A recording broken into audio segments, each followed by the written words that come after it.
Hello guys, welcome to my channel UPSC Adda में। सो जैसा कि देखो यूपीएसआई की डेट आगे बढ़ गई है, लेकिन डेट आगे बढ़ी है, एग्ज़ाम तो ज़रूर होगा।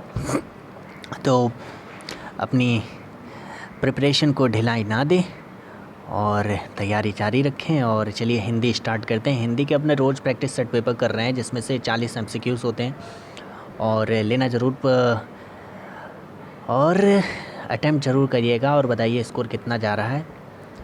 और आई होप आप लोगों का 30+ जाता होगा स्कोर। तो चलिए बिना समय गवाए स्टार्ट करते हैं। अपने आज का पहले क्वेश्चन देखिए क्या है, और आज जिसने चैनल को सब्सक्राइब नहीं किया सब्सक्राइब कर ले। तो देखिए पहला क्वेश्चन क्या कह रहा है अपने पास है। पहला क्वेश्चन है गद्यांश। ठीक है, तो इसको पढ़ लेना अच्छी तरह से। देखिए क्या लिखा है, ईर्ष्या का नाम जलना है। ठीक, मगर सबसे पहले वह उसी को जलाती है। हाँ, ये भी बात सही है।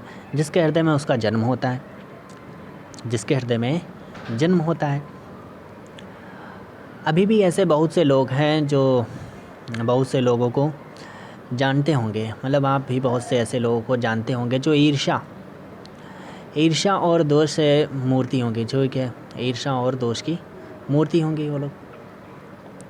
ठीक, और जो बराबर इस फिक्र में लगे रहते हैं कि कहीं सुनाने वाले मिल जाएं और वो अपने दिल का गुब्बारा निकालने का मौका मिले।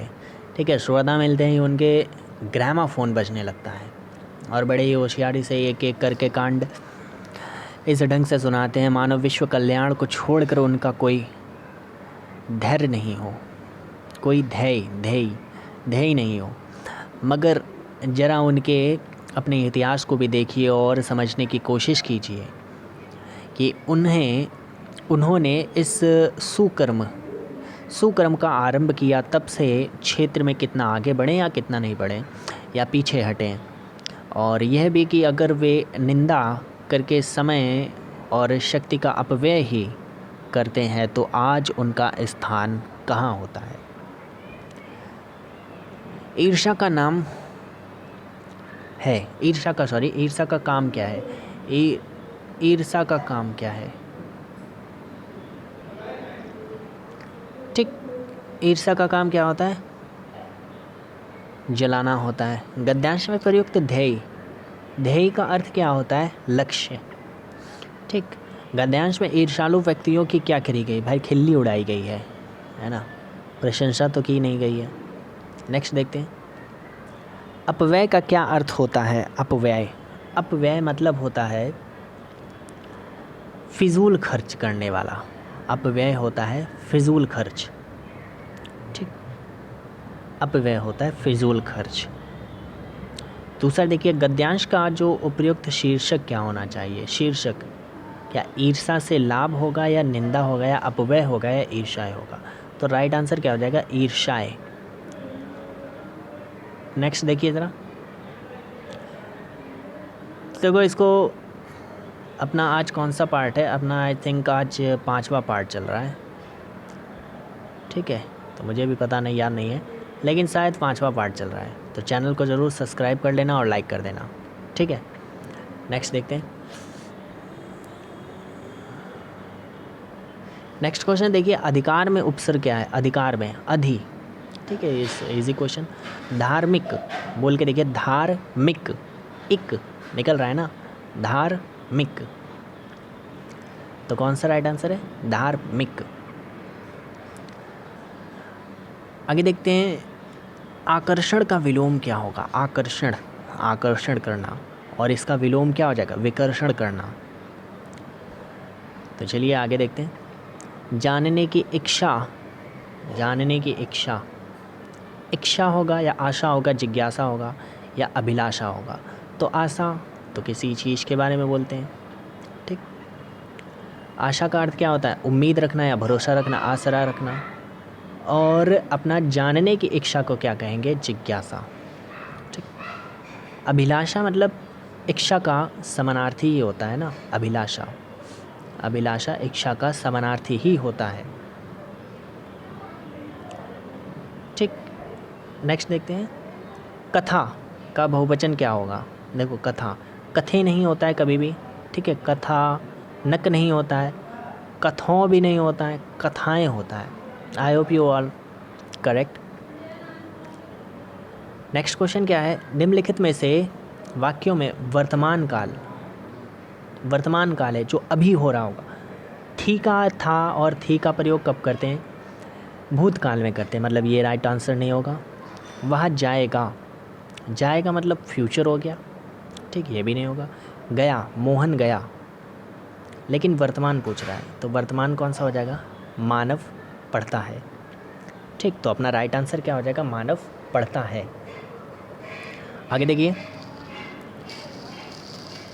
नेक्स्ट क्वेश्चन देखिए क्या है अपने पास में, प्रश्नवाचक चिन्ह कौन सा है? तो कौन सा राइट हो जाएगा? अपना प्रश्नवाचक चिन्ह ये होता है, ठीक है, सभी को पता होगा, ठीक।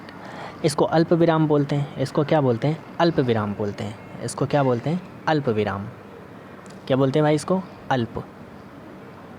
अल्प विराम होता है। और इसको क्या बोलते हैं? ये तो अपना क्या नाम, विस्मयादि बोधक होता है। कौन सा होता है? विस्मयादि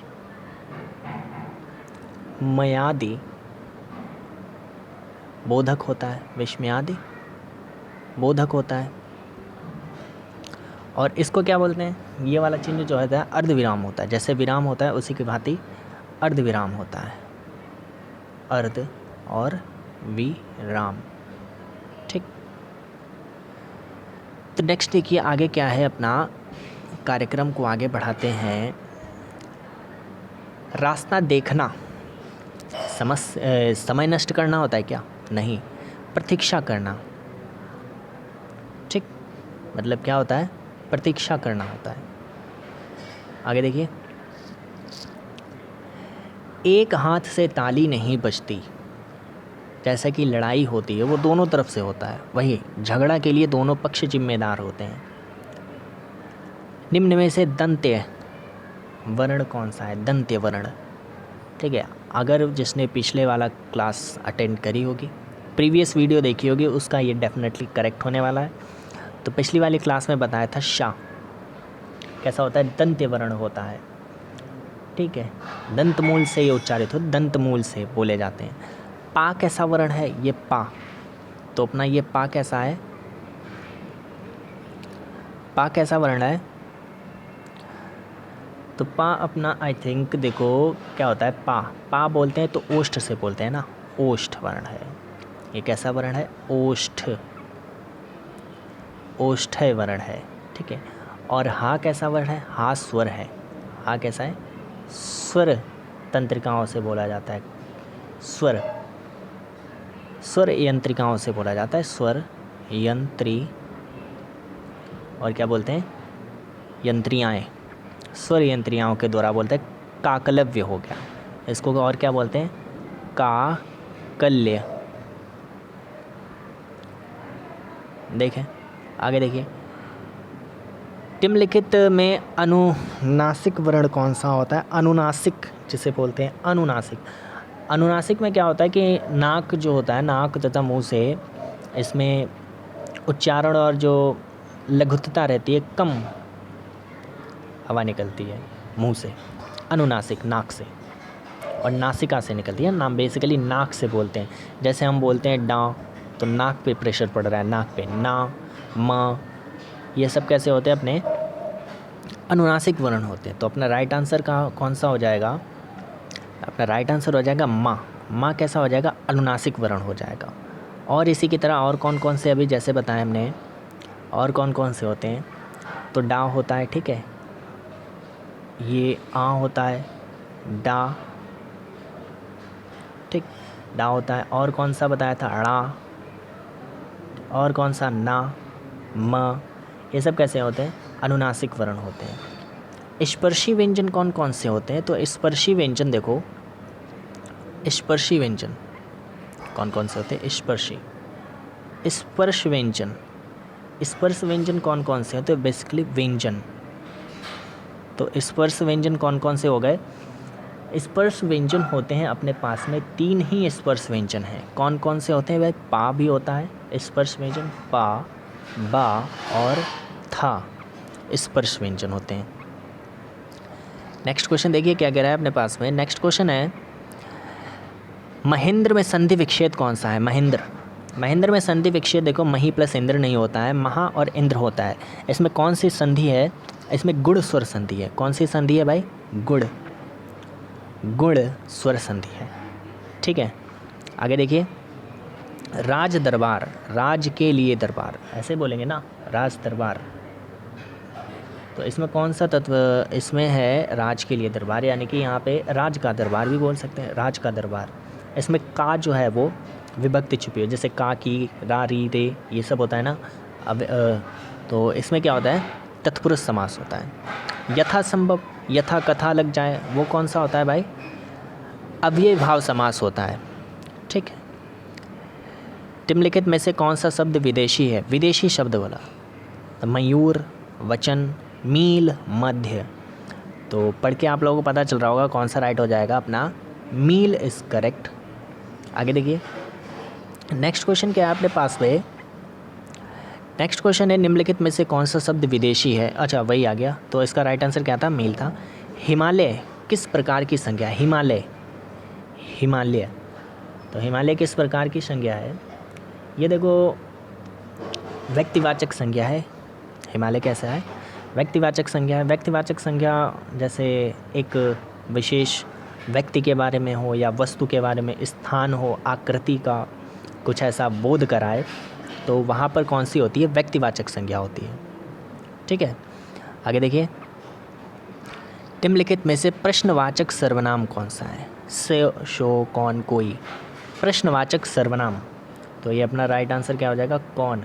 कौन क्या है अपना? यहाँ पे प्रश्नवाचक है। प्रश्नवाचक सर्वनाम देखो उसको कहते हैं जिसमें प्रश्न करने के लिए कुछ ना जिन सर्वनामों का प्रयोग करते हैं उसे प्रश्नवाचक कहते हैं। जैसे कि कौन हो गया, और क्या हो गया? क्या हो गया, और क्या होते हैं? कौन भी बोलते हैं, लिखा ही है। ठीक है, क्यों, ये कैसा हो गया? अपने सर्वनाम, प्रश्नवाचक सर्वनाम होते हैं। संख्यात्मक विशेषण कौन सा होता है? संख्यावाचक विशेषण। कैसा? सफ़ेद, कुछ, गरीब। तो संख्या तो इसमें एक ही में लग रहा है, कुछ कैसा होता है? संख्यावाचक विशेषण होता है।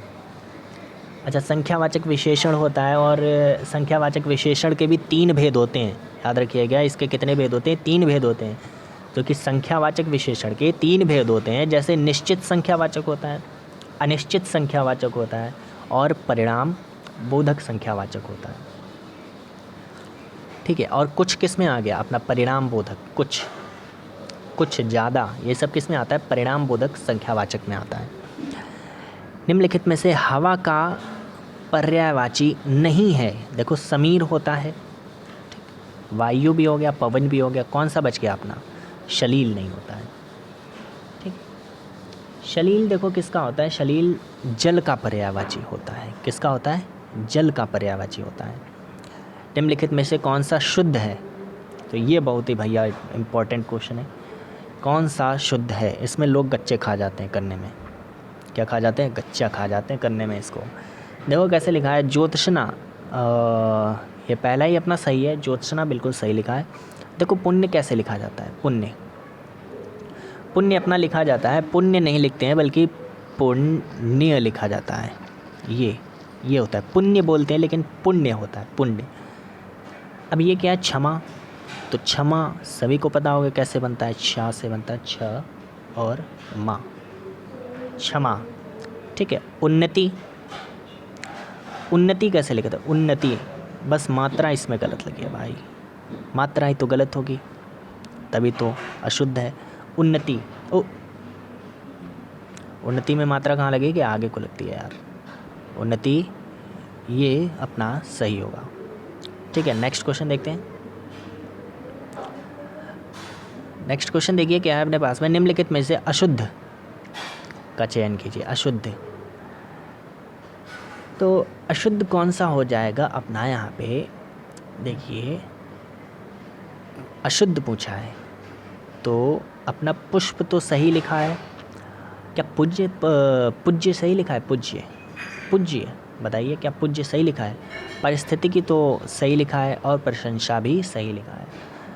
तो गलत कौन सा है? पूज्य ऐसे नहीं लिखा जाता। पूज्य में जो मात्रा लगती है वो गलत लगी है, ऊ की मात्रा जो है वो ये गलत लिखी है, इसमें पूज्य होगा। ये क्या होता है यहाँ पे, पूज्य। ठीक, नेक्स्ट देखिए, निम्नलिखित में से कौन सा स्त्रीलिंग है। अब इनको सबको वर्ड पढ़िए और किसी वाक्य में प्रयोग करने की कोशिश करिए, बिल्कुल सही हो जाएगा। प्रभाव क्या होता है, पड़ता है, भाषा बोली जाती है, निर्माण हुआ और विवाह हुआ। तो इसमें कौन सा स्त्रीलिंग है, भाषा बोली, तो 27 का क्या हो जाएगा अपना बी हो जाएगा। निम्नलिखित में से कौन सा वाक्य शुद्ध है। मैं घर जाना है, भाई ऐसे कौन बोलता है। मैंने घर जाना है, ये भी गलत है। मुझे घर जाना है। आदेश, आदेश को क्या बोलते हैं भाई, आदेश, ऑर्डर देते हैं ना किसी को, बिल्कुल सही बात है, ऑर्डर देते हैं। रिक्वेस्ट माने तो क्या होती है, किसी से निवेदन करना होता है। और डायरेक्शन मीन्स क्या होता है, निर्देश देना, ठीक, निर्देश। और गाइड माने क्या होगा भाई, यहाँ पे गाइड का बताइए क्या होता है। गाइड का होता है दिग्दर्शन करना, किसी का मार्गदर्शन करना, गाइड। आगे देखिए, टीचिंग शब्द से क्या है, टीचिंग शब्द का क्या होता है। टीचिंग निरीक्षण होता है, शिक्षण होता है, या अध्यापन होता है, या फिर अध्ययन होता है। तो अध्यापन होता है इसका सही आंसर। शिक्षण मत लगा के आना, अगर आ जाता है ये तो अध्यापन होता है राइट आंसर इसका, टीचिंग का। ब्रजभाषा का केंद्रीय क्षेत्र कौन सा है। तो ब्रजभाषा का केंद्रीय, ब्रजभाषा, तो ब्रजभाषा कहाँ की है भाई, अपने मथुरा नगरी ब्रजभाषा। आगे देखिए, हिंदी का निम्नलिखित में से कौन सा वर्गीकृत नहीं है। किस में वर्गीकृत नहीं है, तो किस में वर्गीकृत नहीं है हिंदी, पहाड़ी या पश्चिमी हिंदी, दक्षिण पूर्वी। शायद इन तीनों में है, बस इसमें नहीं है, पहाड़ी में नहीं है ना। तो आगे देखते, नहीं नहीं नहीं, एक सेकंड, देखो क्या बोल रहा है, क्या बोल रहा है, वर्गीकृत नहीं है। तो दक्षिण पूर्वी हिंदी में भी है और पश्चिमी में भी है और पहाड़ी में भी है। हिंदी का वर्गीकरण दक्षिण हिंदी में नहीं किया जाता है, ठीक है। पहाड़ी हिंदी हो गए, पश्चिमी हिंदी हो गए और पूर्वी हिंदी में भी वर्गीकृत किया जाता है। आगे देखिए, अर्धशासकीय पत्र, ये ऐसा क्वेश्चन देखिए प्रीवियस ईयर में पूछा गया है और ये प्रीवियस ईयर ही है। संदर्भ में कौन सा कथन गलत है। अर्धशासकीय पत्र, देखो ये क्या होता है, किसी अधिकारी के द्वारा या फिर किसी अन्य अधिकारी जो कर्मचारी हो, ठीक है, उसके खास मामले, मतलब कोई भी मामला हो, आपका रोड ख़राब हो, नाली ख़राब हो, इस तरह से कोई भी पत्र लिखा जाता है विचार विमर्श के लिए, स्पष्टीकरण या फिर सूचना के आदान प्रदान करने आदि के लिए लिखे गए इस पत्र को अर्ध सरकारी पत्र कहते हैं, ठीक है। तो इसके मतलब इसको कौन करता है, इसका स्वरूप के साथ व्यक्तिगत पत्र समान होता है, तो ये भी बिल्कुल सही है। यह पत्र अन्य पुरुष में लिखा जाता है, नहीं, अन्य पुरुष में नहीं लिखा जाता है। ये उत्तम पुरुष, जो प्रथम पुरुष होता है, मित्रतापूर्ण भाषा में लिखता है इसको, ठीक है। तो औपचारिक शब्द से आरंभ आवश्यकता नहीं है, ये भी बिल्कुल सही है। प्रायः समानता स्तर के अधिकारी में ऐसे पत्र का व्यवहार, ठीक है, व्यवहार होता है, बिल्कुल सही बात है। नेक्स्ट देखिए, निम्न में से कौन सा घोष वर्ण है। घोष वर्ण, देखो घोष वर्ण कौन कौन से होते हैं भाई, स्वर तंत्रिकाओं के इसमें देखो ये झकृत कर देती हैं, झंझना देती हैं, ऐसे शब्द होते हैं, घोष वर्ण कहते हैं इनको, ठीक। और प्रत्येक जो वर्णमाला का जो तीसरा और चौथा पांचवा व्यंजन होता है, ये घोष वर्ण होते हैं। कौन कौन सा, या, रा, ला, वा और हा। घोष वर्ण कौन कौन से होते हैं, या और र और ल और व और हा, ये सब कैसे होते हैं, घोष वर्ण होते हैं, ठीक है, घोष वर्ण होते हैं। तो इसमें कौन सा दिया गया अपना ऑप्शन में, या, र, ला, वा। अच्छा, ये तो होते ही होते हैं, लेकिन अभी बोला क्या इसने, जैसा कि मैं बताया, इसमें तीसरा, चौथा और पांचवा वर्ण, देखो का, खा, गा, गा में तो पहले याद आता है का वर्ग वाले, तो ये तो होगा नहीं, ठीक, ये तो नहीं होगा। लेकिन अपना राइट आंसर क्या होगा, ग, क, ख, ग। गा कैसा है, तीसरा वर्ण है। तो देखिए संहार, संहार में क्या बोल रहे हैं, सम प्लस हार, तो 35 का राइट आंसर क्या हो जाएगा, संहार। इसमें कौन सी संधि है भाई, व्यंजन संधि है। कौन सी संधि है, व्यंजन संधि है। कौन सी संधि है, व्यंजन संधि है। नेक्स्ट देखिए, नेक्स्ट देखिए, निम्नलिखित में से कौन सा तत्सम है। तो तत्सम कौन सा है भाई, चक्र है, चांद है, या छेद, या फिर छत। तो पढ़ के आप लोगों को पता चल गया होगा, चांद क्या है अपना तत्सम है। क्योंकि देखो छेद को क्या बोलते हैं, छिद्र बोलते हैं, और चक्र को क्या बोलते हैं, चक्र। नहीं, चांद को तो शायद वो बोलते हैं ना, चांद को और क्या चंद्रमा बोलते हैं, चांद को तो चंद्रमा बोलते हैं। चक्र अपना राइट हो जाएगा ना यहाँ पे, यस। आगे देखिए, और छत को क्या बोलते हैं, छत को छत्र बोलते हैं। छत को क्या बोलते हैं, छत्र।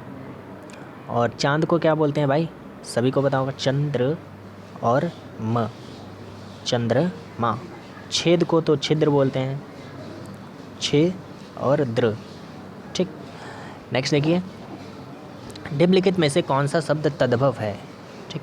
तद्भव, योगी तत्सम है, यौवन तत्सम है, जीभ, जीभ को तो जीभा बोलते हैं ना, क्या बोलते हैं, जी हाँ, हाँ के अंदर लगता है ना। निम्नलिखित में से प्रेरणार्थक क्रिया कौन सी है, किसी को ऐसा लगता है धक्का देना है बस, जैसे कि उठाना, उठवाना होता तो यहाँ पे प्रेरणार्थक होता, ठीक है। उड़ना, दिलाना या चलना, तो कौन सा प्रेरणार्थक रख रहा है, दिलाना। अली और अली शब्द में कौन सा है, अली, देखो एक अली होता है, सभी को पता होगा, एक अली भौरा होता है, आगे वाली मात्रा में क्या होता है, भौरा, और दूसरा वाला अली क्या होता है, सखी। तो अली और भौरा। लास्ट क्वेश्चन कौन सा है अपने पास में, ये संयुक्त वाक्य है। तो ये क्वेश्चन आप लोगों के लिए होमवर्क वाला है लास्ट में, और कमेंट बॉक्स में ज़रूर बताइएगा। मैंने लड़के को बुलाया, कौन सा बताना है, संयुक्त वाक्य। देखो संयुक्त वाक्य देखो किससे स्टार्ट होते हैं, मतलब संयुक्त वाक्य क्या होता है, उन्हें ना नींद आती थी ना भूख प्यास लगती थी, ये हिंट है। हिंट क्या, ये तो यार यही है, ऑप्शन से निकल गया तो देखिए ये अपना राइट आंसर हो जाएगा सेकंड वाला, ठीक है। और ये संयुक्त वाक्य होते हैं, बिल्कुल सही है, ठीक है। इसमें ना जो संयोजक होता है, ना, ना संयोजक से जुड़ा होता है, किससे जुड़ा होता है, ना। ना यहाँ पे क्या होता है, संयोजक होता है, संयो और जक, संयोजक होता है ना, यहाँ पे संयोजक शब्द के द्वारा जुड़ा होता है। तो आज के अपने क्या नाम MCQs ख़त्म होते हैं। चैनल को जिसने सब्सक्राइब नहीं किया वो सब्सक्राइब कर ले, और लाइक कर दे, और शेयर कर दे। और चलिए मिलते हैं अगली वीडियो में, tata bye bye, thank you.